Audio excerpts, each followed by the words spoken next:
Praise the Lord. നമ്മൾ ഇന്നലെ ഗ്രൂപ്പിൽ പ്രാർത്ഥിക്കാൻ നേരത്തെ ഞാൻ പറഞ്ഞു, നിങ്ങൾ പരിശുദ്ധാത്മാവിനോട് പ്രാർത്ഥിക്കുക. പരിശുദ്ധാത്മാവ് നൽകുന്ന സന്ദേശങ്ങൾ സ്വീകരിക്കുക. പരിശുദ്ധാത്മാവിനെ കൊണ്ട് പ്രാർത്ഥിപ്പിക്കുക. അങ്ങനെയൊക്കെ ചെയ്തോ അത് എല്ലാവരും അവരവരുടെ ഇഷ്ടംമാതിരി പ്രാർത്ഥിച്ചോ. ഇങ്ങനെയൊക്കെ ഞാൻ പറഞ്ഞാലും സാധാരണ എന്താ സംഭവിക്കണമെന്ന് വെച്ച് കഴിഞ്ഞാൽ, അതൊക്കെ അങ്ങനെ ബ്രദർ പറയും, എനിക്ക് ഇന്ന കാര്യം പറയാനുണ്ട്, ഇന്ന ആളുടെ കാര്യം, ഇന്ന ആൾക്ക് വേണ്ടി പ്രാർത്ഥിക്കും. ഇങ്ങനെയാണ് സാധാരണ. ഇപ്പം നിങ്ങളങ്ങനെ അല്ലെങ്കിൽ കുഴപ്പമൊന്നുമില്ല. അപ്പോൾ നമ്മൾക്ക് എപ്പോഴും ചിന്ത, നമ്മളോട് ചില ആൾക്കാർ പ്രാർത്ഥിക്കാൻ പറഞ്ഞിട്ടുണ്ട് മധ്യസ്ഥ പ്രാർത്ഥന. നമ്മളുടെ വീട്ടിലെയും നമ്മളുടെ അയൽവക്കത്തെയും നമ്മളുടെ സമൂഹത്തിൻ്റെയും ദൃശ്യമായിട്ട് കാണുന്ന ചില അവസ്ഥകളാണ്. ദൃശ്യമായിട്ട് കാണുന്ന അവസ്ഥകൾ. ചില പ്രാർത്ഥിക്കുന്ന ആളുകളുണ്ടാകാം, ബ്രദർമാരും അച്ഛന്മാരും, അവർ പ്രാർത്ഥിക്കണം. അപ്പോൾ ഇതിൽ നിന്നെല്ലാമാണ് നമ്മൾ ഉയരേണ്ടത്. ഇതിൽ നിന്ന് ഉയർന്ന്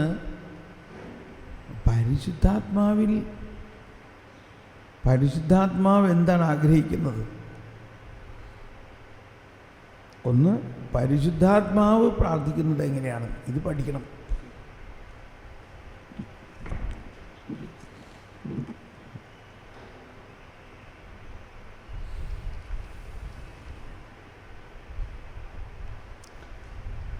പരിശുദ്ധാത്മാവിൻ്റെ പ്രവർത്തനമാണ് ക്രിസ്തീയ ജീവിതം എന്ന് പറയുന്നത്. പരിശുദ്ധാത്മാവിൻ്റെ പ്രവർത്തനം, മനുഷ്യൻ്റെ പ്രവർത്തനമല്ല, പരിശുദ്ധാത്മാവിൻ്റെ പ്രവർത്തനം. ക്രിസ്തീയ ജീവിതം, Christian life is A life in the spirit എന്ന് പറയുന്നത്. LSS നമ്മൾ പറയാറുണ്ട്. LSS കഴിഞ്ഞു എന്ന് പറഞ്ഞാൽ life in the spirit seminar എന്നാണ് LSS എന്ന് പറയുന്നത്. നമ്മൾ സാധാരണ പ്രാരംഭ ധ്യാനത്തിൻ്റെ പറയാറുള്ള പേര് ഇതാണ്, LSS life in the spirit. ഇത് പെന്തക്കോസ്തക്കാരുടെ ഒരു ലാംഗ്വേജ് ഒന്നുമല്ല, കത്തോലിക്കരുടെ ഭാഷ തന്നെയാണത്. കത്തോലിക്ക അല്ലെങ്കിൽ ക്രിസ്തീയ ജീവിതം എന്ന് പറയുന്നത് ലൈഫ് ഇൻ ദ സ്പിരിറ്റ്. കാറ്റഗിസത്തിൽ 1699 ഖണ്ഡിക, 1699 ഖണ്ഡിക ക്രിസ്തീയ ജീവിതത്തെക്കുറിച്ചുള്ള പ്രാരംഭം ആണ് അവിടെ പറയുന്നത്. ക്രിസ്തീയ ജീവിതത്തെക്കുറിച്ചുള്ള പ്രാരംഭത്തിൽ ഇതാണ് എഴുതിയിരിക്കുന്നത്: പരിശുദ്ധാത്മാവിലുള്ള ജീവിതം മനുഷ്യന്റെ വിളിയെ പൂർത്തിയാക്കുന്നു.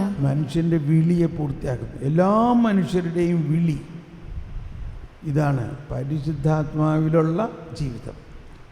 ആത്മാവ് ജീവൻ നൽകുന്നു, ആത്മാവ് ജീവിതത്തെ നയിക്കുന്നു, ആത്മാവ് പ്രവർത്തിക്കുന്നു, ആത്മാവ് പ്രാർത്ഥിക്കുന്നു, ആത്മാവ് ശുദ്ധീകരിക്കുന്നു, ആത്മാവ് രൂപാന്തരീകരിക്കുന്നു, ആത്മാവ് നീതീകരിക്കുന്നു, ആത്മാവ് മഹത്വീകരിക്കുന്നു. എന്തു വേണം? എല്ലാം അങ്ങനെ ആത്മാവ്. അപ്പം അതിൻ്റെ ഇടയിൽ തിങ്ങിപ്പൊട്ടി വരുന്നത് നമ്മുടെ സ്വന്തം ചിന്തകളും ഭാവനകളും ആഗ്രഹങ്ങളുമാണ്. ആ സ്വന്തം ആഗ്രഹങ്ങൾ ചിന്തകളും അനുസരിക്കുമ്പോൾ നമ്മൾ വളരെ താഴ്ന്ന ഒരവസ്ഥയിലേക്ക് പോകുന്നു.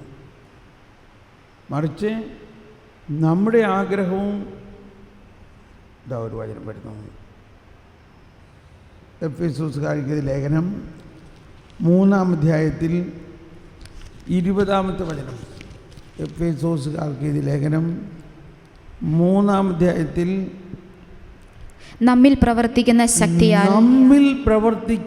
ശക്തിയാൽ നാം ചോദിക്കുന്നതിലും, എല്ലാവരും ഏറ്റു പറഞ്ഞുകൊണ്ട്, നമ്മിൽ പ്രവർത്തിക്കുന്ന ശക്തിയാൽ നാം ചോദിക്കുന്നതിലും ആഗ്രഹിക്കുന്നതിലും വളരെ കൂടുതൽ ചെയ്തു തരാൻ കഴിയുന്ന അവിടുത്തേക്ക് സഭയിലും യേശുക്രിസ്തുവിലും തലമുറകളോളം എന്നേക്കും മഹത്വമുണ്ടാകട്ടെ. ആമേൻ. മനസ്സിലായ? നാം ചോദിക്കുന്നതിലും ആഗ്രഹിക്കുന്നതിലും വളരെ കൂടുതൽ ചെയ്തു തരാൻ കഴിവുള്ള ഒരു ശക്തി നമ്മളിൽ നിക്ഷേപിച്ചിട്ടുണ്ട്. അതാണ് പരിശുദ്ധാത്മാവ്.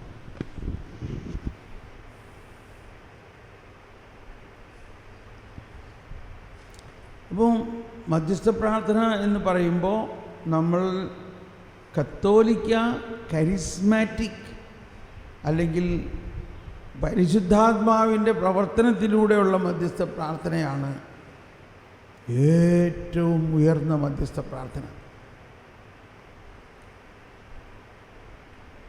അത് വളരെ എളുപ്പമാണ്.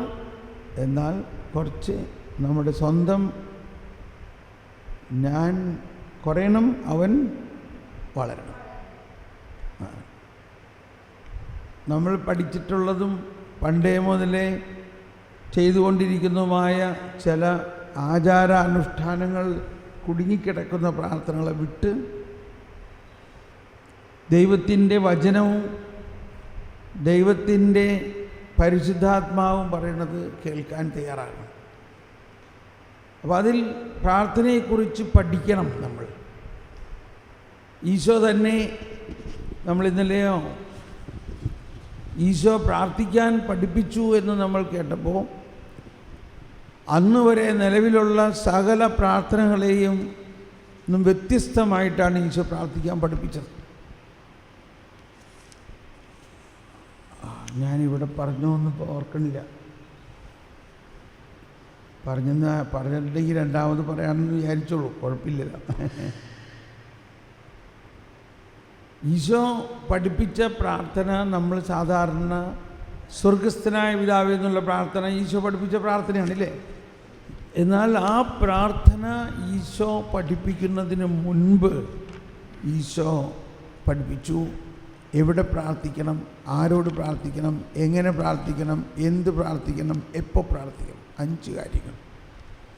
അതാണ് മത്തായി 6:6 മുതലുള്ള വചനത്തിൽ പറയുന്നത്. എന്നാൽ നീ പ്രാർത്ഥിക്കുമ്പോൾ നിന്റെ മുറിയിൽ കടന്ന് കതകടച്ച് രഹസ്യമായി നിന്റെ പിതാവിനോട് പ്രാർത്ഥിക്കുക. രഹസ്യങ്ങൾ അറിയുന്ന പിതാവ് നിനക്ക് പ്രതിഫലം നൽകും. Praise the Lord. പ്രാർത്ഥന പഠിപ്പിച്ചിട്ടില്ല, അതിനു മുമ്പ് എന്താ പഠിപ്പിക്കണേ? നീ പ്രാർത്ഥിക്കുമ്പോൾ നിന്റെ മുറിയിൽ കടന്ന് കതകടച്ച്. നമ്മുടെ ഉള്ളിൻ്റെ ഉള്ളിലുള്ള ഹൃദയമാവുന്ന മുറിയാണ്. ഞാനൊക്കെ പണ്ട് വിചാരിച്ചിരുന്നത് നമ്മുടെ വീട്ടിൽ ഏതെങ്കിലും ഒരു ചെറിയ മുറിയിൽ പോയിരുന്ന് പ്രാർത്ഥിക്കാം എന്നാണ്. അങ്ങനെയല്ല അതിനർത്ഥം. നീ പ്രാർത്ഥിക്കുമ്പോൾ, എല്ലാവരും കൂടിയേറ്റ് പറഞ്ഞുകൊണ്ട്, നീ പ്രാർത്ഥിക്കുമ്പോൾ നിന്റെ മുറിയിൽ കടന്ന് കതകടച്ച്. 2 കതകടച്ച് ഉണ്ടോ? മുറിയിൽ കടന്ന് കതകടച്ച് എന്ന് പറയുന്നത് തന്നെ വലിയ ഒരു സംഭവമാണത്. എന്താണ് ഈ കതകടക്കുക എന്ന് പറഞ്ഞാൽ? കതകടക്കുക എന്ന് പറഞ്ഞാൽ മറ്റെല്ലാ ചിന്തകളും വിടുക, ആഗ്രഹങ്ങൾ വിടുക, ഓർമ്മകളെ വിടുക.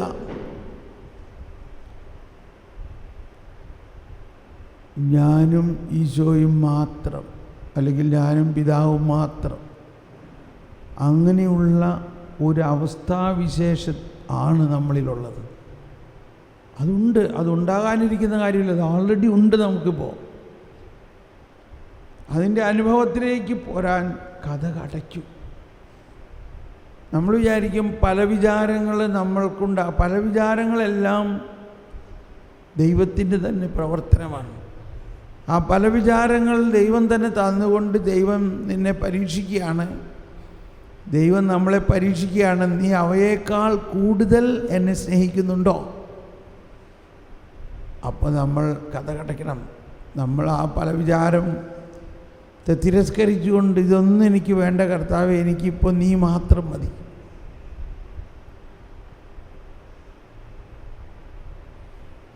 നിന്റെ മുറിയിൽ കടന്ന്, എല്ലാവരും നിന്റെ മുറിയിൽ കടന്ന് കഥകടച്ച് രഹസ്യമായി രഹസ്യം. നമ്മൾ ആരോടാണ് നമ്മുടെ രഹസ്യങ്ങളൊക്കെ പറയാ? നമ്മൾ ഏറ്റവും അടുത്ത, നമുക്ക് ഏറ്റവും വിശ്വസിക്കാവുന്ന, ഏറ്റവും സ്നേഹമുള്ള ഒരാളോടാണ് രഹസ്യങ്ങൾ. അങ്ങനെ ഒരാൾ നമ്മുടെ കൂടെ ഉണ്ട്. രഹസ്യത്തിൽ നിന്റെ പിതാവിനോട് പ്രാർത്ഥിക്കുക. രഹസ്യങ്ങൾ അറിയുന്ന പിതാവ് നിനക്ക് പ്രതിഫലം നൽകും. എന്നിട്ട് അതിൻ്റെ അടുത്ത് തന്നെ എഴുതിയിരിക്കുകയാണ്, പ്രാർത്ഥിക്കുമ്പോൾ വിജാതീയരെ പോലെ നിങ്ങൾ അതിഭാഷണം ചെയ്യരുത്. അതിഭാഷണം വഴി തങ്ങളുടെ പ്രാർത്ഥന കേൾക്കുമെന്ന് അവർ കരുതുന്നു. നിങ്ങൾ അവരെ പോലെയാകരുത്. നിങ്ങൾ ചോദിക്കുന്നതിന് മുൻപ് തന്നെ നിങ്ങളുടെ ആവശ്യം നിങ്ങളുടെ പിതാവ് അറിയുന്നു. ആ ബോധ്യം ഉണ്ടാകണം. അതിഭാഷണം എന്ന് പറഞ്ഞാൽ നമ്മുടെ മനസ്സിൽ രൂപം കൊള്ളുന്ന കുറേ കാര്യങ്ങൾ പറയല്ല വേണ്ടത്. ഇപ്പം ഞാനൊരിക്കൽ ഇങ്ങനെ പണ്ട് കാലത്തുണ്ടായൊരു അനുഭവമാണ് എനിക്ക്. ഇതുപോലെ നല്ലൊരു ചാപ്പലിൽ ആരുമില്ല, ഞാൻ ഒറ്റയ്ക്ക് ഇങ്ങനെ കുറേ നേരം ഇരുന്ന് എൻ്റെ ഹൃദയത്തിലെ വേദനകളൊക്കെ ഞാൻ എണ്ണിപ്പറക്കി പറഞ്ഞു. അതുകൊണ്ട് 1 മണിക്കൂർ നേരം ഞാൻ പറഞ്ഞു. അത് കഴിഞ്ഞ് കുരിശ് വരച്ച് ഞാൻ പുറത്ത് പോകാം. അപ്പോൾ എന്നെ ആരോ വിളിക്കണ ഒരു ശബ്ദം കേൾക്കുകയാണ്, തോമസ് തോമസ്. ഞാൻ നോക്കിയപ്പോൾ ഇതിനകത്ത് വേറെ ആരുമില്ല. അപ്പം എനിക്ക് മനസ്സിലായി, ഇത് കർത്താവ് തന്നെ എന്നെ വിളിക്കണതാണ്. ഞാൻ മടങ്ങി വന്നു, അവിടെ മുട്ടുകുത്തി. അപ്പോൾ ഞാൻ വീണ്ടും കർത്താവിൻ്റെ സ്വരം കേൾക്കുകയാണ്, നീ ഈ പറഞ്ഞ കാര്യങ്ങളൊക്കെ എനിക്കറിയാമായിരുന്നല്ലോ. എന്താ പറഞ്ഞേ? നീ പറഞ്ഞ കാര്യങ്ങളെല്ലാം എനിക്ക് അറിയാമായിരുന്നു. ഞാൻ ആലോചിച്ചു, അത് ശരിയാണല്ലോ. സകലത്തിൻ്റെയും നാഥനായ ദൈവം എല്ലാം അറിയുന്നവനാണല്ലോ, ഇല്ലേ? സർവാധിപനായ കർത്താവ് എല്ലാം അറിയുന്നവനാണല്ലോ, ആണോ?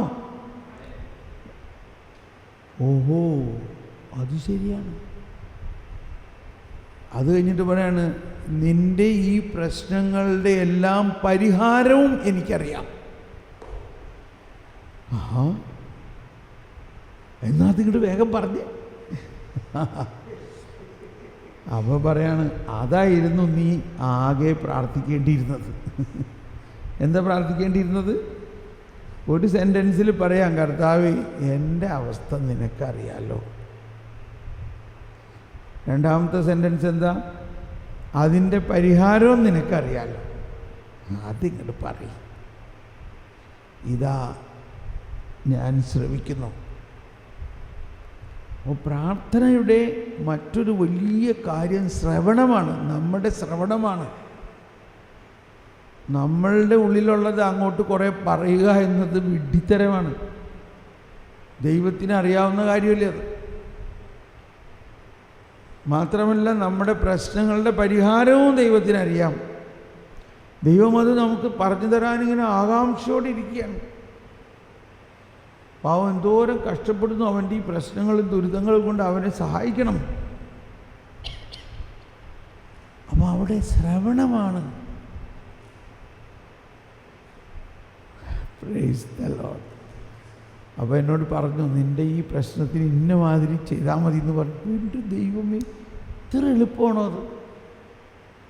ഒരുപാട് പ്രശ്നങ്ങളിങ്ങനെ പർവ്വതം പോലെ വരും. പക്ഷേ ദൈവം അത് മഞ്ഞ് പോലെ അലിയിച്ച് കളയുന്ന തരത്തിലുള്ള വഴികളാണ് നമുക്ക് കാണിച്ചു തരിക.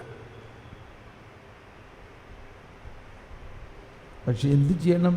ദൈവത്തോട് ആലോചിക്കണം, ദൈവത്തെ ശ്രവിക്കണം. അതാണ് ലൈഫ് ഇൻ ദി സ്പിരിറ്റ്. ആത്മാവിലുള്ള ജീവിതം എന്ന് പറയുന്നത് അതാണ്. ആത്മാവിലുള്ള ജീവിതം.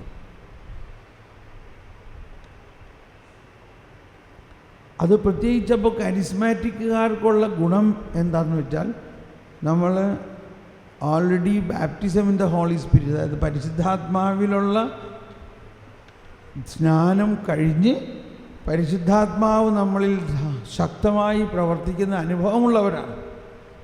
അതാണ് ഭാഷാപരം, പ്രവചനപരം. അപ്പോൾ അവർക്ക് ശ്രവണം വളരെ എളുപ്പമാണ്. ശ്രവണം കാതുകൊണ്ടല്ല, ഹൃദയം കൊണ്ടാണ്. അപ്പോൾ മധ്യസ്ഥ പ്രാർത്ഥന എന്ന് വലിയ വലിയ കോൺഫറൻസുകളിലൊക്കെ പറഞ്ഞാൽ അവരാദ്യം അതിനെക്കുറിച്ച് ചിന്തിക്കുന്നത് ശ്രവണമായിട്ടാണ്. ശ്രവണം, കർത്താവിനെ ശ്രവിക്കണം, കർത്താവ് പറയണത് ശ്രവിക്കണം. ഉറങ്ങിക്കൊണ്ടിരിക്കുമ്പോഴും ശ്രവിക്കാം. ഇങ്ങനെ മയങ്ങി കിടക്കണ നേരത്ത് എന്താ പറഞ്ഞേ, അങ്ങനെയൊക്കെ ഉണ്ട്.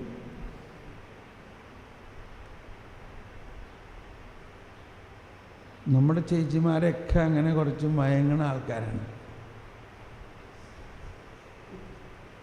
ഔസേ പിതാവിൻ്റെ മാതിരിയാണ്.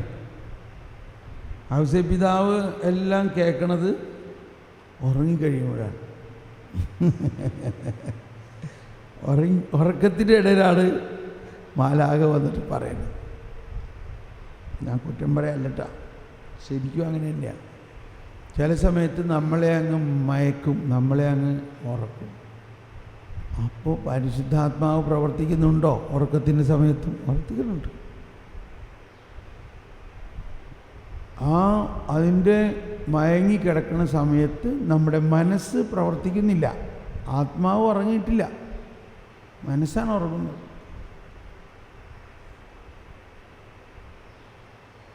അതുകൊണ്ട് എനിക്ക് വിരോധമൊന്നുമില്ല നിങ്ങൾ ഉറങ്ങണമെന്ന് വിചാരിച്ചുകൊണ്ട്. ഓക്കെ.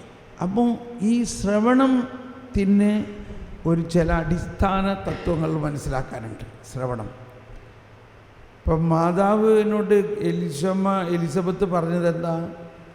കർത്താവ് അരുളിച്ചെയ്ത കാര്യങ്ങൾ സംഭവിക്കും എന്ന് വിശ്വസിച്ചവളെ നീ ഭാഗ്യവതി. ഈ ശ്രവണത്തിൻ്റെ ഒരു പ്രത്യേക ആളാണ് മാതാവ്. എൻ്റെ അടുത്തൊരു പടമുണ്ട് മാതാവിൻ്റെ. എനിക്ക് പോളണ്ടിൽ ഒരിക്കൽ ധ്യാനിപ്പിക്കാൻ ചെന്നപ്പോൾ അവിടുത്തെ ആളുകൾ സമ്മാനം തന്നതാണ്. അവിടുത്തെ ആ സ്ഥലത്തിൻ്റെ പേര് പാരഡൈസ് എന്നാണ്. പാരഡൈസ് പോളണ്ടിൽ പാരഡൈസ് എന്ന് പറഞ്ഞാൽ വേറെ അർത്ഥമാണ് കേട്ടോ, നമ്മൾ ഉദ്ദേശിക്കുന്ന അർത്ഥമല്ല.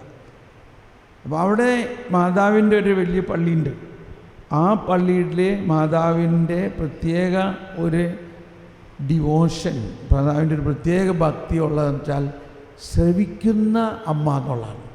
അപ്പോൾ ആ മാതാവിൻ്റെ പടത്തിൽ മാതാവിൻ്റെ ചെവി ഭയങ്കര ഒരു ചെവിയാണ്, ഇങ്ങനെ വലിയൊരു ചെവി. അപ്പോൾ എന്താണ് അതിൻ്റെ അർത്ഥം? മാതാവ് സംസാരിക്കില്ല, എന്നാൽ എപ്പോഴും ശ്രവണമാണ്.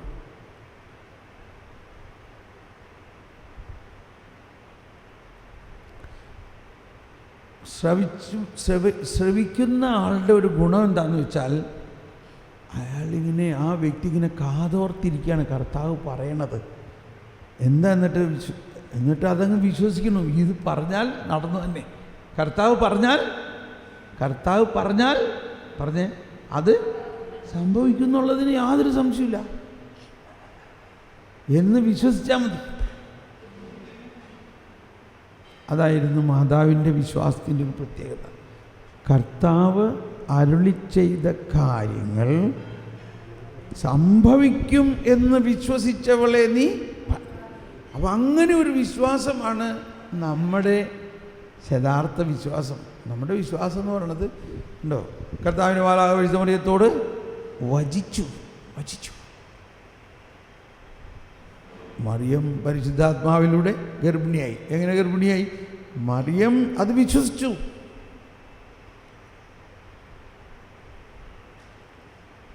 എന്നാൽ സക്കറിയ വിശ്വസിച്ചില്ല. നമ്മൾ ഈ കാര്യമൊക്കെ പറഞ്ഞു തോന്നുന്നു ഇവിടെ, ഇല്ലേ? പറഞ്ഞു, ഇല്ലേ? പറഞ്ഞായിരുന്നോ? പറഞ്ഞു. ഓക്കെ. ഇനി നമ്മൾക്ക് അതിൽ നിന്ന് എടുക്കേണ്ട ഒരു ഭാഗം, ഈ മറിയം വിശ്വസിച്ചപ്പോൾ അത് സംഭവിച്ചു എന്നുള്ള ഒരു തത്വം മറിയത്തിൽ മാത്രമല്ല സുവിശേഷത്തിൽ മുഴുവനും ഉള്ളൊരു തത്വമാണ്, അല്ലെങ്കിൽ ബൈബിളിൽ മുഴുവനും ഉള്ളൊരു തത്വമാണത്. ദൈവം അരുളി ചെയ്യുന്നു, അത് സംഭവിക്കുന്നു. അപ്പോൾ നമുക്ക് ഈ രാജ്യത്ത് എന്തെങ്കിലും സംഭവിക്കണമെന്നുണ്ടെന്ന് വിചാരിച്ചോ, എന്തെങ്കിലും നമുക്ക് സംഭവിക്കണമെങ്കിൽ അതാരാ നടത്തേണ്ടത്? ദൈവമല്ലേ നടത്തേണ്ടത്. ആ ദൈവം അത് എങ്ങനെയാണ് ആരംഭിക്കുന്നത്? ദൈവം ആരംഭിക്കുന്നത് എങ്ങനെയാണ്? ദൈവമെല്ലാം ആരംഭിക്കുന്നത് തൻ്റെ വചനത്തിലൂടെയാണ്. വചനത്തിലൂടെ എന്ന് പറഞ്ഞാൽ ദൈവം ഒരാളോടത് പറയും, ആരോടെങ്കിലും അത് പറഞ്ഞാൽ അത് സംഭവിക്കും. അതാണ് മധ്യസ്ഥ പ്രാർത്ഥനക്കാരുടെ ഒരു പ്രത്യേക ദൗത്യം. അവരുടെ ദൗത്യം എന്താ? ദൈവത്തിന് ആരോടോ പറയാനുണ്ട്. ആരോടാ പറയണേ? പാടത്ത് പണിയെടുക്കുന്നോണ്ട് പോയി പറയാൻ പറ്റുമോ? കമ്പ്യൂട്ടർ സയൻസിൽ ജോലി ചെയ്യുന്ന ആൾക്കാരോട് പറയാൻ പറ്റുമോ? ആശുപത്രിയിൽ ജോലി ചെയ്യുന്ന ആൾക്കാരോട് പറയാൻ പറ്റുമോ? ഭയങ്കര വ്യഗ്രതയിലും ഓടിപ്പാഞ്ഞ് നടക്കുന്നോട് പറയാൻ പറ്റുമോ? ആരോടാ പറയാൻ പറ്റുക? ആരെങ്കിലും സ്വസ്ഥമായിട്ടിരുന്ന് കേൾക്കുന്ന ഒരാളോട്.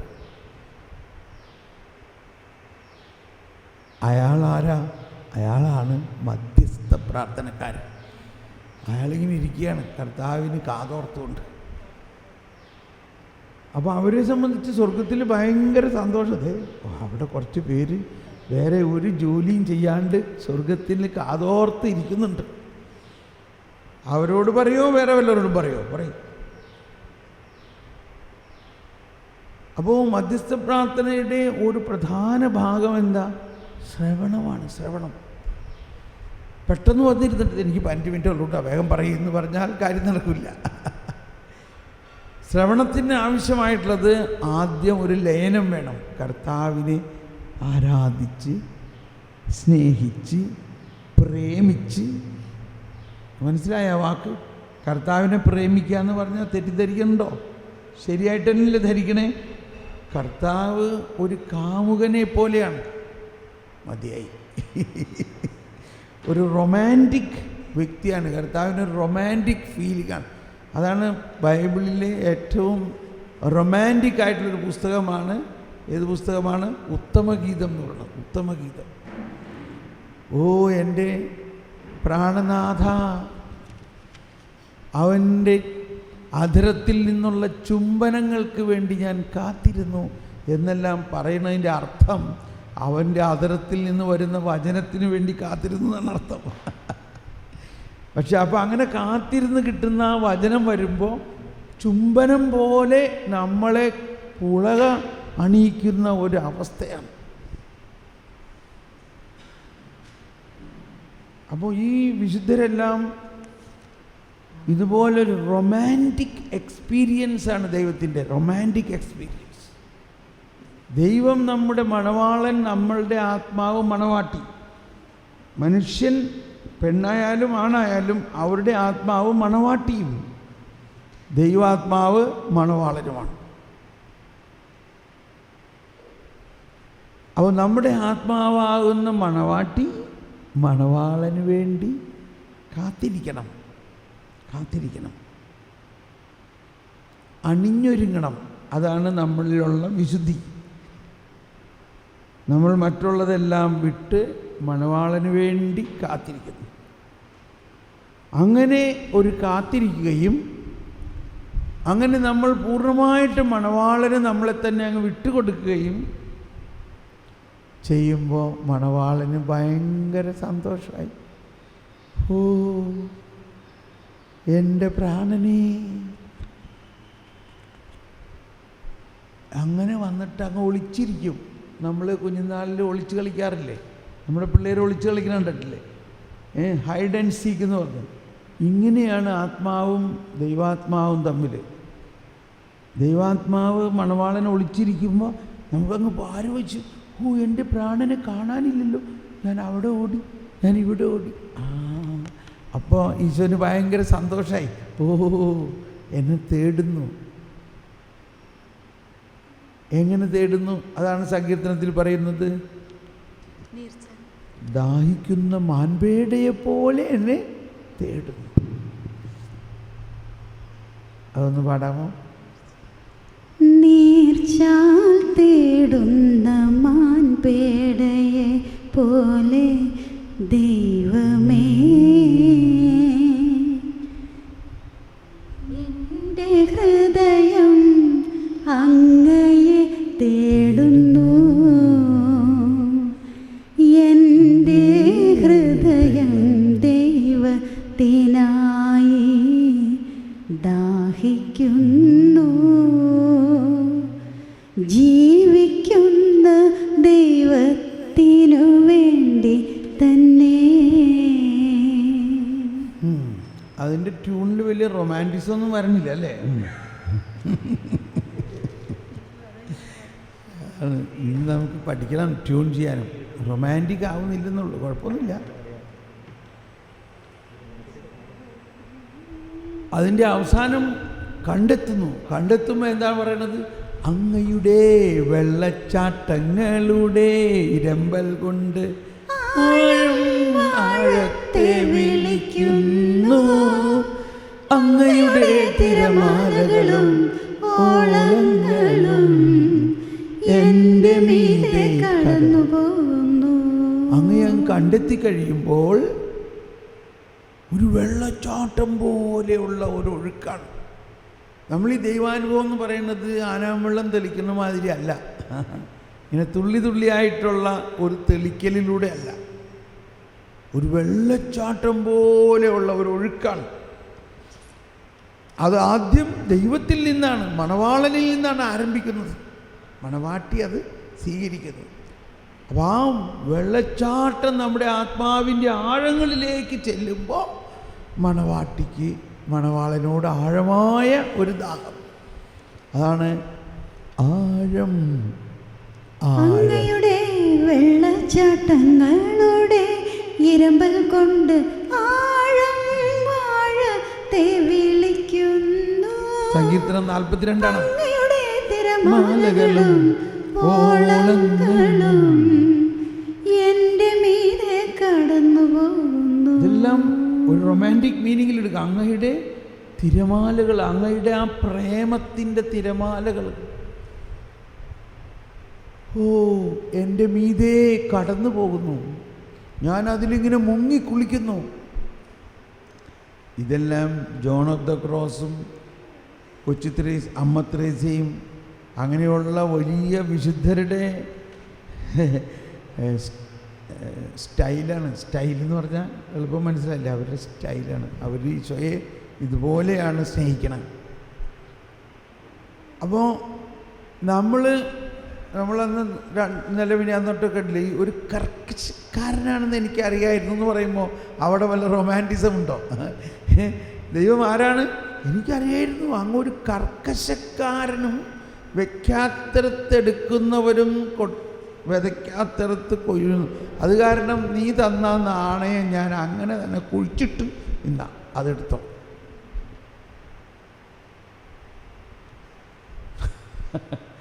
വല്ല പ്രയോജനം ഉണ്ടായപ്പോൾ ഫരിസേയ മനോഭാവം, കർക്കശം, അത് ചെയ്യരുത്, അത് തൊടരുത്, അവിടെ പിടിക്കരുത്, അവിടെ തൊടരുത്, അങ്ങോട്ട് നോക്കരുത്, ഇങ്ങോട്ട് നോക്കരുത്, ഇങ്ങനെ.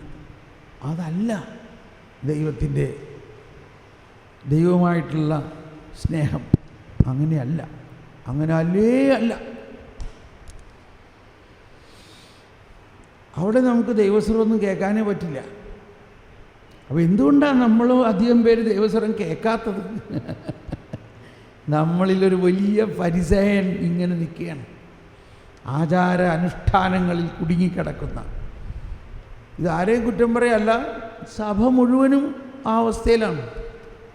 മെത്രാന്മാരായാലും അച്ഛന്മാരായാലും. കുറ്റം പറയല്ല, മധ്യസ്ഥ പ്രാർത്ഥനക്കാർക്ക് പ്രാർത്ഥിക്കാനുള്ള വിഷയമാണത്. അവരെല്ലാവരിലും എന്തോരം പരിശുദ്ധാത്മാവിൻ്റെ അഭിഷേകമാണുള്ളത്. പക്ഷേ ഈ അഭിഷേകം പുറത്ത് വരുന്നുണ്ടോ? ഈ അഭിഷേകം പുറത്ത് കാണുന്നുണ്ടോ? കാണാത്തതിൻ്റെ കാരണം ആ അഭിഷേകമല്ല അവരെ നയിക്കുന്നത്, മറിച്ച് ഒരു കർക്കശക്കാരനാണ് നയിക്കണേ. ഇത് നിങ്ങളോട് പ്രൈവറ്റായിട്ട് പറയാമെന്ന് വിചാരിച്ചോ? വലിയ കൺവെൻഷനിലൊക്കെ ഇത് പറയാൻ പറ്റുമോ? നമ്മളെ ഒരു കർക്കശക്കാരൻ. ഇത് പരിശുദ്ധ പിതാവ് മിക്കവാറും എല്ലാ ദിവസവും പറയണതാ. ഈ കഴിഞ്ഞ ആഴ്ചയിൽ 2 പ്രാവശ്യം പരിശുദ്ധ പിതാവ് പറഞ്ഞു, സഭ ഒരു കർക്കശക്കാരനല്ല. നിയമം തന്നിരിക്കുന്നത് it is not a rigid law. നിയമം ഒരു നിയമത്തിൻ്റെ റിജിഡ് എന്നുള്ളതിന് റിജിഡ് കർക്കശം, അത് തന്നെ അല്ലേ? അതാണ് നിയമം നമുക്ക് തന്നേക്കണത്. ഒരു കർക്കശത ഉണ്ടാക്കാനല്ല, മറിച്ച് സ്നേഹമാണ് നിയമത്തിൻ്റെ അന്തസത്ത. നിയമത്തിൻ്റെ അന്തസത്ത എന്താണ്? സ്നേഹമാണ്. ആ അർത്ഥത്തിലാണ് ഈശോ പറഞ്ഞത്, ഞാൻ വന്നിരിക്കുന്നത് നിയമത്തെ പൂർത്തിയാക്കാനാണ്. എങ്ങനെ പൂർത്തിയാക്കും? സ്നേഹത്തിലൂടെ.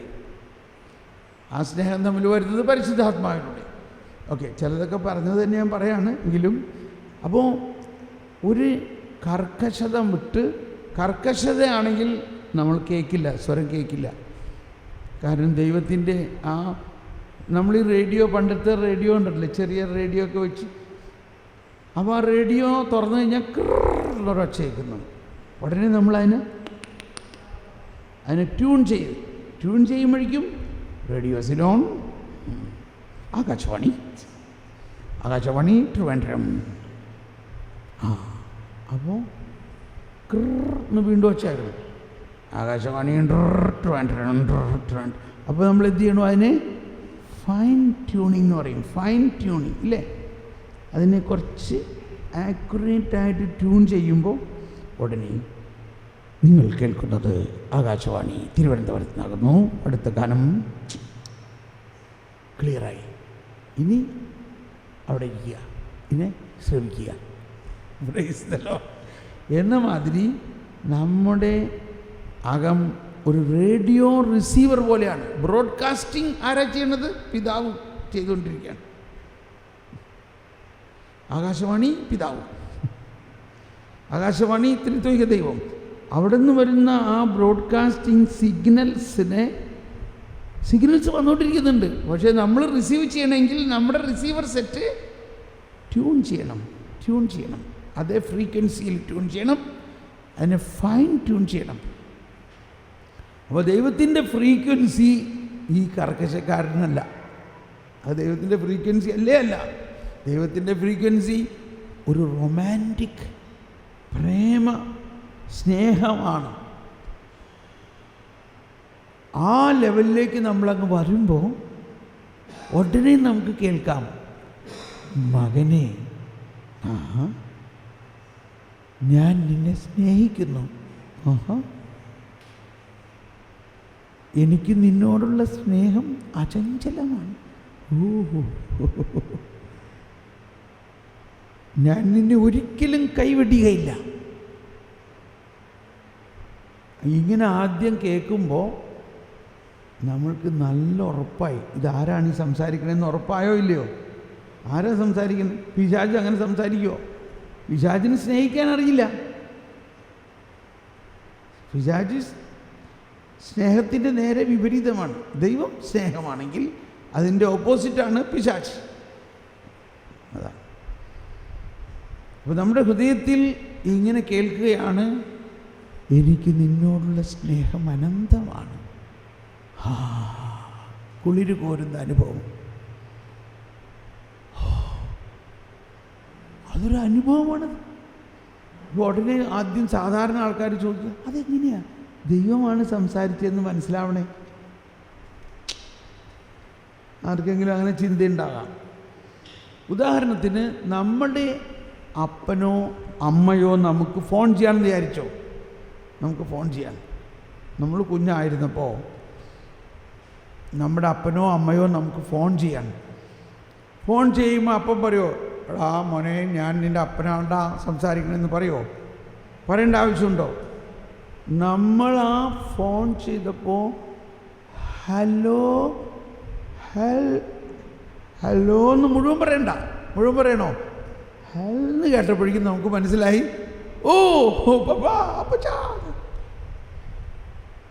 മനസ്സിലായോ ഇല്ലയോ? എങ്ങനെ മനസ്സിലായത്? അങ്ങനെ ഒരു മനസ്സിലാക്കൽ ദൈവം നമ്മളുമായിട്ടുണ്ട്. എന്തുകൊണ്ടാണ്? നമ്മൾ ദൈവത്തിൻ്റെ മക്കളാണ്. ദൈവം നമ്മുടെ പിതാവാണ്, നമ്മുടെ അപ്പച്ചനാണ്. ആ സ്വരം കേൾക്കുമ്പോൾ നമ്മുടെ ഹൃദയത്തിൽ ഭയങ്കര ഒരു സന്തോഷമുണ്ടാവും, ഒരാനന്ദമുണ്ടാവും, സ്നേഹത്തിൻ്റെ ഒരു വെള്ളച്ചാട്ടമുണ്ടാവും. അപ്പോൾ അതുണ്ടാകണമെങ്കിൽ, അതനുഭവിക്കണമെങ്കിൽ, എനിക്ക് നിന്നെ അറിയാമായിരുന്നു, നീ കർക്കശക്കാരനാണെന്ന് വിചാരിച്ചിരിക്കുകയാണെങ്കിൽ ഇതുണ്ടാവില്ല. മറിച്ച് അപ്പച്ചനൊരു വാത്സല്യനിധിയാണെന്നുള്ള ഒരു മുൻ അറിവ് നമുക്കുണ്ട്. അപ്പോൾ ശ്രവണമാണ് ആവശ്യം. ആ ശ്രവണത്തിൽ കർത്താവ് നമ്മുടെ ആത്മാവുമായിട്ട് ആദ്യം ലയിക്കുന്നൊരനുഭവത്തിലേക്ക് വന്നു കഴിയുമ്പോൾ നമ്മളോട് സംസാരിക്കും. അപ്പോൾ മധ്യസ്ഥ പ്രാർത്ഥന എന്ന് പറഞ്ഞാൽ ആദ്യം ശ്രവണമാണ്. നമ്മൾ അങ്ങോട്ട് പ്രാർത്ഥിക്കണതല്ല, ദൈവം സംസാരിക്കുന്നത് കേൾക്കുക.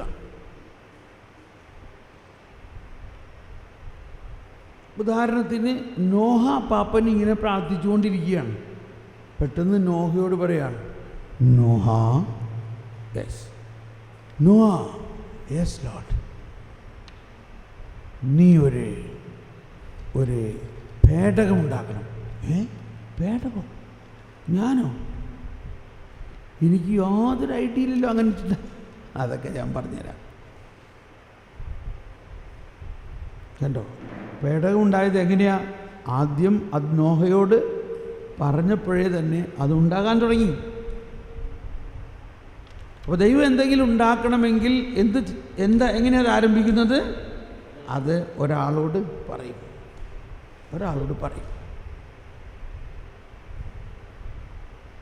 മദർ തെരേസ്യ ഇത്രയും വലിയ വിശുദ്ധയായി, മദർ തെരേസ്യയുടെ ഇത്രയും വലിയ കോൺഗ്രിഗേഷൻ ഉണ്ടായി. ഇതാരെങ്കിലും പ്ലാൻ ചെയ്തതാണോ?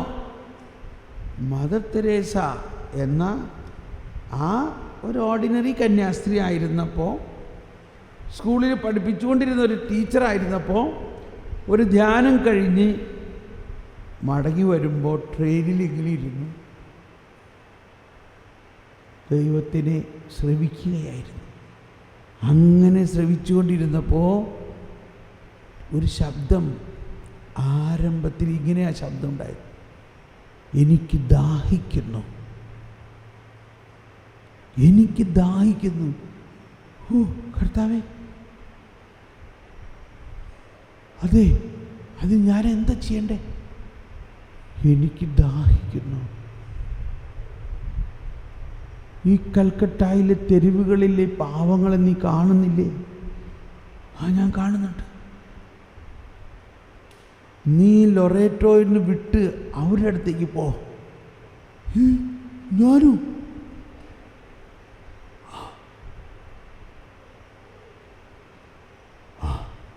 പോകാം. സംഭവം ആരംഭിച്ചത് ഇങ്ങനെയാണ്, കണ്ടോ? അതിൻ്റെ അകത്ത് ഇത്രയും വലിയ ഈ പ്രസ്ഥാനത്തിൻ്റെ വിത്തുണ്ടായിരുന്നോ? ഉണ്ടായിരുന്നു.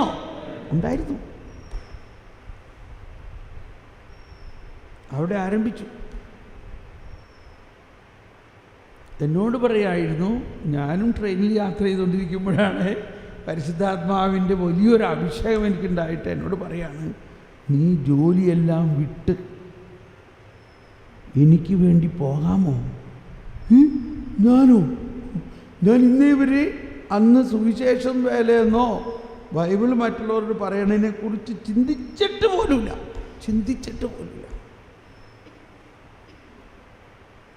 ഇപ്പം ഇത് കേട്ടപ്പോൾ എനിക്ക് വേറെ ഒന്നും പറയാൻ പറ്റുന്നില്ല, ദൈവമാണ് പറയണേ.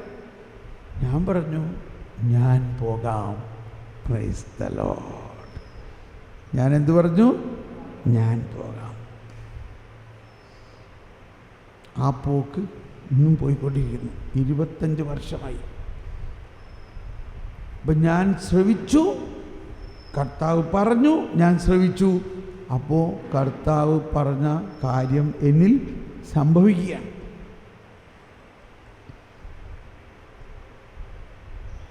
എൻ്റെ കയ്യിലൊരു ഡയറി ഉണ്ട്. എല്ലാ ദിവസവും ഞാൻ ശ്രവിക്കും, എന്നിട്ട് എഴുതി വയ്ക്കും.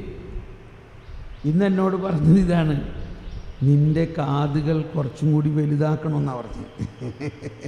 കണ്ടോ, ഇപ്പം അവിചാരിതമായിട്ട് പറഞ്ഞു വന്നത് തന്നെയാണ്. നിൻ്റെ കാതുകൾ വലുതാക്കണം, എനിക്ക് നിന്നോട് കുറേ കാര്യങ്ങൾ പറയാനുണ്ട്. Praise the Lord. അതിപ്പോഴും പറഞ്ഞുകൊണ്ടിരിക്കുന്നുണ്ട് കുറേ കാര്യങ്ങൾ, ഞാൻ ഇതിൻ്റെ ഇടയ്ക്ക് കേട്ടുകൊണ്ടിരിക്കുന്നുണ്ട്. അത്രേ പറഞ്ഞുള്ളൂ. അപ്പോഴേ എനിക്ക് ഭയങ്കര സന്തോഷമായി. എന്ന് പറഞ്ഞാൽ ഇന്ന് വൈകുന്നേരം ആകുമ്പോഴേക്കും വലിയ കാര്യങ്ങൾ എന്നോട് സംസാരിക്കും. അത് കർത്താവിനറിയാം. ഇവനോട് പറഞ്ഞാൽ അവനത് വിശ്വസിക്കും. അത് വിശ്വസിക്കുമ്പോൾ എന്ത് സംഭവിക്കും? അത് സംഭവിക്കും. വേറെ ഒന്നും നമ്മൾ ചെയ്യണ്ട. കർത്താവ് സംസാരിക്കുന്നു, നമ്മൾ കേൾക്കുന്നു, നമ്മളത് വിശ്വസിക്കുന്നു. അപ്പോൾ ഈ എഴുതണം എന്തിനാണെന്ന് വെച്ച് കഴിഞ്ഞാൽ, നീ പറഞ്ഞു, ഞാൻ വിശ്വസിച്ചു, ഞാൻ എഴുതി, ഇനി നീ തന്നെ അത് നടത്തും. ജെറമിയായോട് പറഞ്ഞു, നീ പോണം, നീ എല്ലാം തകർത്ത് ഉടയ്ക്കണം, പണിതുയർത്തണം. ഞാനോ? ഞാൻ വെറും ഒരു ബാലനല്ലേ? നീ അങ്ങനെ ഒരു ബാലനാണെന്ന് പറയരുത്. ജെറമിയ 1-ാം അധ്യായത്തിൽ. എന്നിട്ട് അടുത്ത് എന്താ പറയണേ നോക്കിയേ. കർത്താവ് എന്നോട് ചോദിച്ചു. പറട്ടെ, 12-ാമത്തെ വചനം. അപ്പോൾ കർത്താവ് അരുളി ചെയ്തു, നീ കണ്ടത് ശരി. അല്ല, എന്റെ വചനം നിവൃത്തിയാകാൻ. അല്ല, ആദ്യം അതിനു മുമ്പത്ത് പറഞ്ഞേ. കർത്താവ് എന്നോട് ചോദിച്ചു. കറക്റ്റ്. ജെറമിയ, നീ എന്ത് കാണുന്നു? നീ എന്ത് കാണുന്നു? ജാഗ്രതാ വൃക്ഷത്തിന്റെ ഒരു ശാഖ. ഞാൻ മറുപടി പറഞ്ഞു. സംസാരമെല്ലാം കഴിഞ്ഞിട്ട് ഒരു കൺഫർമേഷൻ പോലെയാ. ജാഗ്രതാ വൃക്ഷത്തിന്റെ ഒരു ശാഖയാണ് ഞാൻ ദർശനത്തിൽ കാണുന്നത്. അപ്പോൾ കർത്താവ് അരുളി ചെയ്തു, നീ കണ്ടത് ശരി. എന്റെ വചനം നിവർത്തിക്കാൻ. എല്ലാവരും ഒന്ന് ശബ്ദം ഉയർത്തിയേറ്റ് പറഞ്ഞേ. എന്റെ വചനം നിവർത്തിക്കാൻ ഞാൻ ജാഗ്രതയോടെ കാത്തിരിക്കുന്നു. മനസ്സിലാക്കണോ?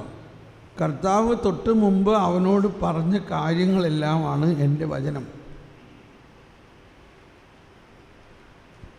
അത് നിവർത്തിക്കാൻ കർത്താവ് തന്നെ ജാഗ്രതയോടെ കാത്തിരിക്കണം. നമ്മളല്ല, നമ്മളൊരു ജാഗ്രതയും ചെയ്യേണ്ട ആവശ്യമില്ല.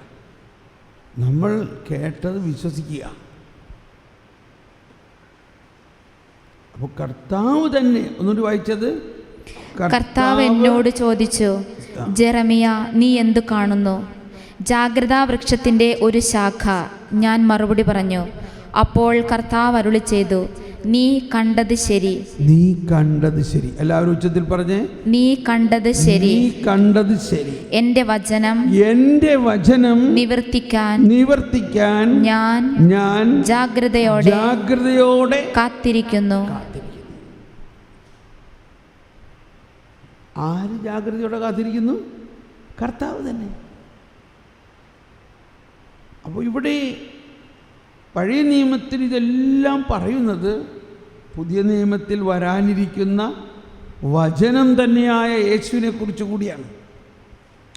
അപ്പോൾ ഈ പുതിയ നിയമത്തിലെ മാതാവ് പറഞ്ഞു, അവൻ പറയുന്നത് ചെയ്യുക. താബോർ മലയിൽ ഈശോ രൂപാന്തരപ്പെട്ടുകൊണ്ടിരിക്കുമ്പോൾ പിതാവ് കാർമേഘത്തിൽ നിന്ന് പറഞ്ഞു, ഇവൻ എൻ്റെ പ്രിയപുത്രൻ, അവനെ ശ്രവിക്കുക എന്ന് പറഞ്ഞാൽ അവിടെ മോശയും ഏലിയായും ഉണ്ട്. ഇനി മോശയും ഏലിയായും അല്ല ശ്രവിക്കേണ്ടത്. മോശയും ഏലിയായും ആരെക്കുറിച്ച് പറഞ്ഞോ അവൻ ഇതാ ഇവിടെ വന്നിരിക്കുന്നു. അതാരാണ്? എൻ്റെ പ്രിയപുത്രൻ. അതാണ് പുതിയ നിയമം. ഇനി മോശയും ഏലിയായെ അല്ല ശ്രവിക്കേണ്ടത്, അവർ ആരെക്കുറിച്ച് പറഞ്ഞോ അവൻ വന്നിരിക്കുന്നു. ഇനി അവനെ ശ്രവിക്കുക. അപ്പോൾ ഈ ശ്രവണത്തിന് വലിയ അർത്ഥം വന്നപ്പോൾ, എന്നിരുന്നാലും പഴയ നിയമത്തിൽ ശ്രവിക്കാതിരുന്നതിൻ്റെ അവസ്ഥകൾ പലതുണ്ട്. ദൈവം പറഞ്ഞിട്ട് ശ്രവിക്കാതിരുന്ന അവസ്ഥകൾ അത് നമ്മൾ പഠിക്കാൻ വേണ്ടിയാണ്. ഇപ്പോൾ യോനായോട് പറഞ്ഞു, നിനവയ്ക്ക് പോകാൻ പറഞ്ഞു. യോന അതിന് പകരം താർശീഷിലേക്ക് പോയി, ശ്രവിച്ചില്ല. അപ്പോൾ എന്ത് സംഭവിച്ചു എന്നുള്ളത് നമുക്കറിയാം ഇല്ലേ? ജെറമിയായിൽ തന്നെ 7-ാം അധ്യായം 23-ാമത്തെ വചനം വായിക്കാം. ജെറമിയ 7-ാം അധ്യായം 23-ാമത്തെ വചനത്തിൽ പറയുന്നത്, എന്നാൽ ഒരു കാര്യം ഞാൻ അവരോട് കൽപ്പിച്ചിരുന്നു, എന്റെ വാക്കനുസരിക്കുവിൻ. അതെല്ലാവരും പറഞ്ഞേ, എന്നാൽ ഒരു കാര്യം ഞാൻ അവരോട് കൽപ്പിച്ചിരുന്നു, എന്റെ വാക്ക് അനുസരിക്കുവിൻ. ഞാൻ നിങ്ങളുടെ ദൈവവും നിങ്ങൾ എൻ്റെ ജനവുമായിരിക്കും. ഞാൻ നിങ്ങളോട് കൽപ്പിക്കുന്ന മാർഗത്തിലൂടെ ചരിക്കുവിൻ. നിങ്ങൾക്ക് ശുഭമായിരിക്കും. അവരാകട്ടെ, എല്ലാവരും ശബ്ദമുയർത്തി കരമുയർത്തി ഒന്ന് ഏറ്റു പറഞ്ഞേ, അവരാകട്ടെ അനുസരിക്കുകയോ കേൾക്കുക പോലുമോ ശ്രവിക്കുക പോലുമോ ചെയ്തില്ല. തങ്ങളുടെ ദുഷ്ടഹൃദയത്തിന്റെ പ്രേരണയനുസരിച്ച് തന്നിഷ്ടം പോലെ അവർ നടന്നു. അവരുടെ നടപ്പ് മുന്നോട്ടല്ല പിന്നോട്ടായിരുന്നു. അവരുടെ നടപ്പ് മുന്നോട്ടല്ല പിന്നോട്ടായി. ഇത് വലിയ ഒരു ശാസ്ത്രമാണിത്, ദൈവശാസ്ത്രമാണിത്. ഇത് വലിയ ഒരു സയൻസ് ഓഫ് ഗാഡ്. ദൈവവുമായിട്ടുള്ള ബന്ധത്തിൽ ഏറ്റവും പ്രധാന ഒരു തത്വം ദൈവത്തെ ശ്രവിക്കുക എന്നുള്ളതാണ്. അത് തന്നെ പുതിയ നിയമത്തിൽ ഈശോ നേരിട്ട് പറഞ്ഞിരിക്കുന്നത്, ഞാൻ നല്ല ഇടയനാകുന്നു, എൻ്റെ ആടുകൾ എൻ്റെ സ്വരം ശ്രവിക്കും.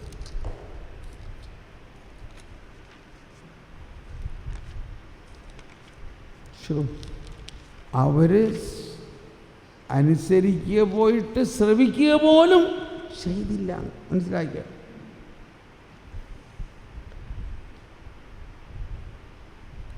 Listen to me, listening. അപ്പോൾ ഈ മധ്യസ്ഥ പ്രാർത്ഥനയിൽ വളരണമെങ്കിൽ അടിസ്ഥാനപരമായിട്ടുണ്ടാകേണ്ട ഒന്നാണ് ശ്രവണം, ശ്രവിക്കുക, ലിസൺ, കേൾക്കുക, ദൈവത്തെ കേൾക്കുക. അത് ഒരു പ്രാർത്ഥനയാണ്. അതാണ് ഏറ്റവും വലിയ പ്രാർത്ഥന. നമ്മൾ അങ്ങോട്ട് ഒന്നും കുറേ ഇൻറ്റൻഷൻസ് പറയുന്നതിനേക്കാളും പ്രധാനമായിട്ടുള്ള കാര്യം ഇതാണ്. ഇനി അതിൻ്റെ ഏറ്റവും ഹൈ പോയിൻ്റ് പറയാം. ഈശോ പറയുകയാണ്, യോഹന്നാൻ്റെ സുവിശേഷം 14-ാം അധ്യായത്തിൽ 10-ാമത്തെ വചനം, ഞാൻ പിതാവിലും പിതാവ് എന്നിലുമാണെന്ന് നീ വിശ്വസിക്കുന്നില്ലേ? ഒന്നെല്ലാവരും ഞാൻ പിതാവിലും. നിങ്ങൾ ബൈബിൾ തുറന്നൊന്ന് വായിച്ചാൽ നല്ലതാണ്. ബൈബിൾ തുറന്നെടുത്തേ.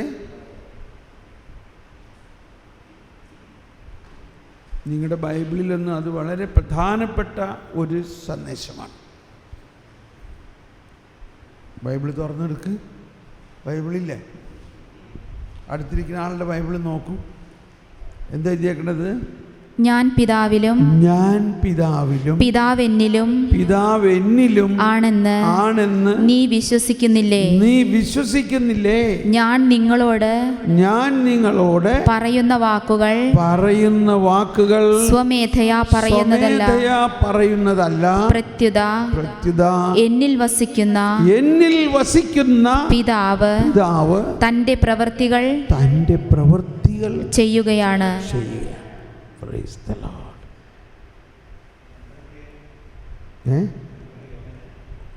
യോഹന്നാൻ 14:10 14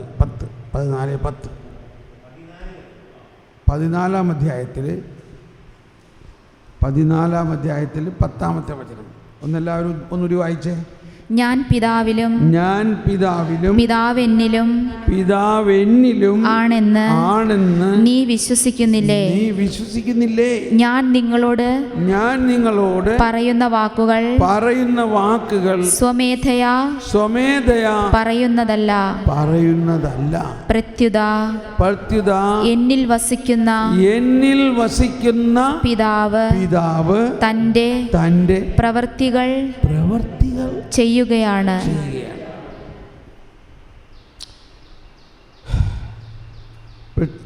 ഞാൻ സ്വമേധയാ പറയുന്നതല്ല എന്ന് കേൾക്കുമ്പോൾ നമ്മൾക്ക് തോന്നി വേറൊരാൾ പറയാനാണ് തോന്നിയില്ലേ? എന്നിൽ വസിക്കുന്ന പിതാവ് എന്ന് വരെ വായിക്കുമ്പോഴേക്കും നമ്മൾക്ക് മനസ്സിലായി പിതാവാ പറയാൻ പോണെന്നില്ലേ? പക്ഷെ അത് കഴിഞ്ഞിട്ട് എഴുതിയേക്കണ എന്താ? പിതാവ് പറയുകയല്ല ചെയ്യണത്, തന്റെ പ്രവൃത്തി ചെയ്യുകയാണ്. പിതാവ് തൻ്റെ പ്രവൃത്തി ചെയ്യണത് എങ്ങനെയാ?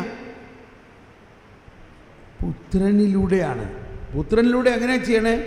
പുത്രൻ പറഞ്ഞാൽ മതി. Praise the Lord. പുത്രൻ പറഞ്ഞാൽ മതി.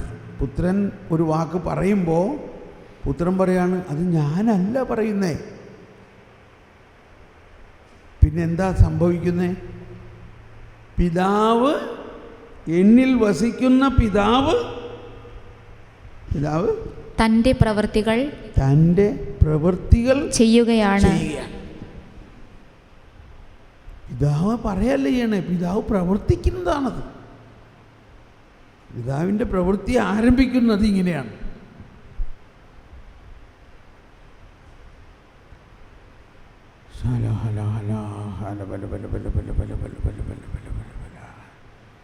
ഇങ്ങനെയാണ് സന്ദേശം എന്നോ അല്ലെങ്കിൽ പ്രവചനം എന്നെല്ലാം പറയുന്നത്. ദൈവം പറയുന്നത് ദൈവം നടത്തും. പക്ഷെ അത് ആരെങ്കിലും ഒരാൾ കേൾക്കാൻ വേണം, കേൾക്കുന്നത് വിശ്വസിക്കുകയും വേണം.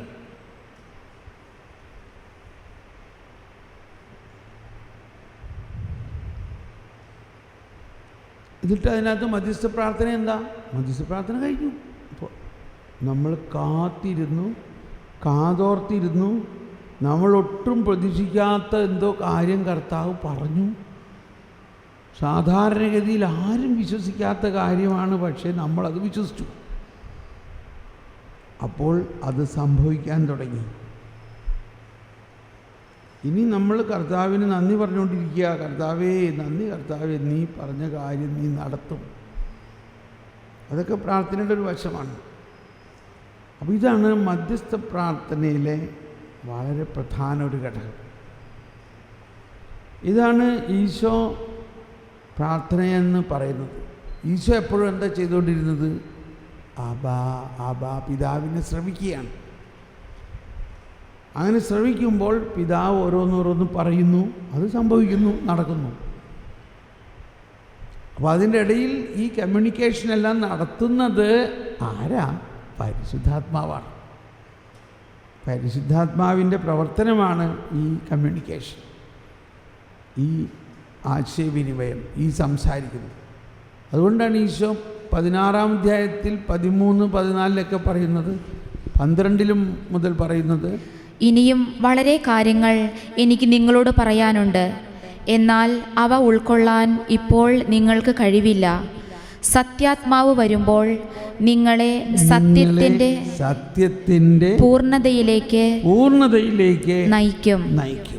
അവൻ സ്വമേധയാ ആയിരിക്കുകയില്ല സംസാരിക്കുന്നത്, അവൻ കേൾക്കുന്നത് മാത്രം സംസാരിക്കും. കണ്ടോ ആര് കേൾക്കുന്നത്? പരിശുദ്ധാത്മാവ് എന്ത് ചെയ്യുന്നു? പരിശുദ്ധാത്മാവ് പിതാവ് പറയുന്നതും പുത്രൻ പറയുന്നതും കേട്ടിട്ട് നമ്മളോട് സംസാരിക്കുന്നു. വരാനിരിക്കുന്ന കാര്യങ്ങൾ അവൻ നിങ്ങളെ അറിയിക്കും. അവൻ എനിക്കുള്ളവയിൽ നിന്ന് സ്വീകരിച്ച് നിങ്ങളോട് പ്രഖ്യാപിക്കും. അങ്ങനെ വരട്ടെ. ശരി, കടുപ്പമാണ് തോന്നുന്നുണ്ടോ?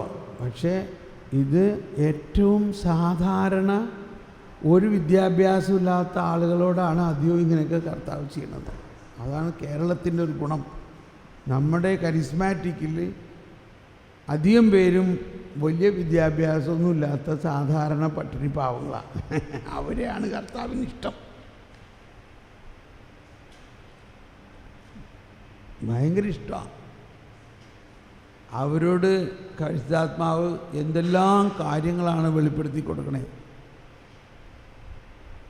ഒരു ധ്യാന ടീമിൽ നോക്കിക്കഴിഞ്ഞാൽ വലിയ അച്ഛന്മാരുണ്ട്, വചന പ്രഘോഷകരുണ്ട്, അതിൻ്റെ കൂടെ 2-3 സഹോദരിമാർ വലിയ വിദ്യാഭ്യാസമൊന്നും ഇല്ലാത്ത ആൾക്കാരുണ്ടാവും. നോക്കിക്കോ, അവരിരുന്ന് പ്രാർത്ഥിച്ചുകൊണ്ടിരിക്കും. എന്നിട്ടൊരു കടലാസിൽ കുറിച്ച് അച്ഛൻ്റെ അടുത്ത് കൊടുത്തു വിടും. കർത്താവ് ഇങ്ങനെ പറയണം, അതച്ഛൻ അവിടെ കർത്താവ് വരളി ചെയ്യണു, ഇത്ര ആൾക്ക് ഇന്ന രോഗം മാറിയിരിക്കണു. പ്രൈസ് ദി ലോർഡ്, അനൗൺസ് ചെയ്യണം. എവിടെ നിന്ന് കിട്ടി ഈ സന്ദേശം? മനസ്സിലാവുന്നുണ്ടോ?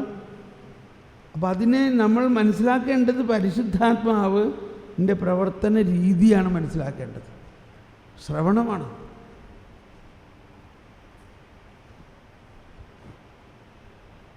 ഇതെല്ലാം നമ്മൾക്കും ഉണ്ടാകാം. ഓരോ ശുശ്രൂഷകളും വ്യത്യസ്ത മാതിരിയാണ്.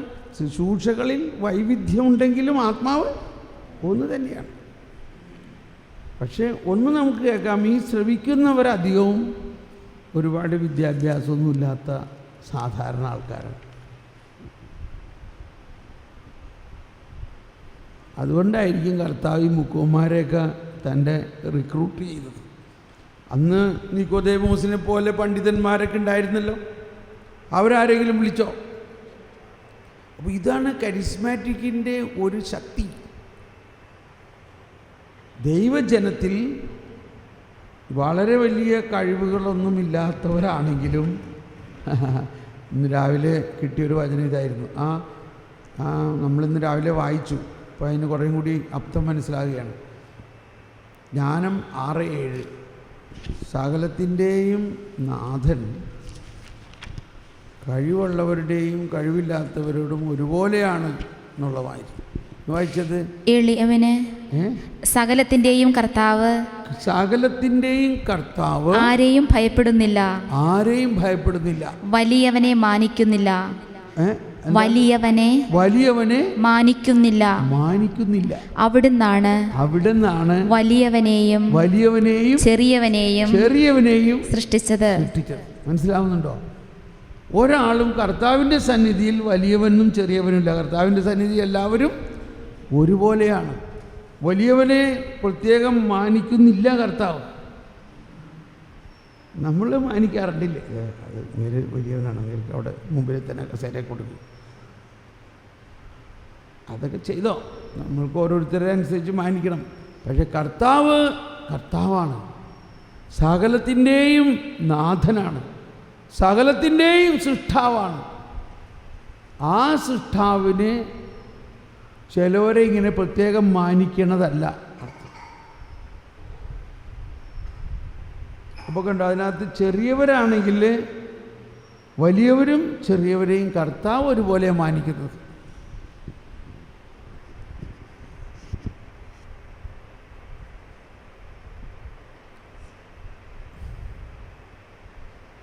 പക്ഷേ വലിയവർ അത് മനസ്സിലാക്കാത്തത് കൊണ്ട് അവർക്ക് ബുദ്ധിമുട്ടാണ്. അവർ പറയും ഇതെന്തെന്ന് ഈ പെണ്ണ് പറയണേ, ഇതെന്തെന്ന് ഇവർ പറയണേ, കർത്താവ് സംസാരിക്കണമെന്ന്. കർത്താവ് അങ്ങനെ സംസാരിക്കുമോ? ഇങ്ങനെയൊക്കെ പറയാറുണ്ട് ആൾക്കാർ. എന്നാൽ സാധാരണ പാവപ്പെട്ട ആൾക്കാർ ഉടനെ കർത്താവ് സംസാരിക്കണം. പരിശുദ്ധാത്മാവ് എന്നോട് അങ്ങനെ പറഞ്ഞു, ഈശോ എന്നോട് ഇങ്ങനെ പറഞ്ഞു. വളരെ കൂളായിട്ട് പറയണം ഇല്ലേ? ഇതാണ് നമ്മളുടെ കരിസ്മാറ്റിക് ലാംഗ്വേജ് മറ്റുള്ളവർക്ക് ബുദ്ധിമുട്ടുള്ളത്.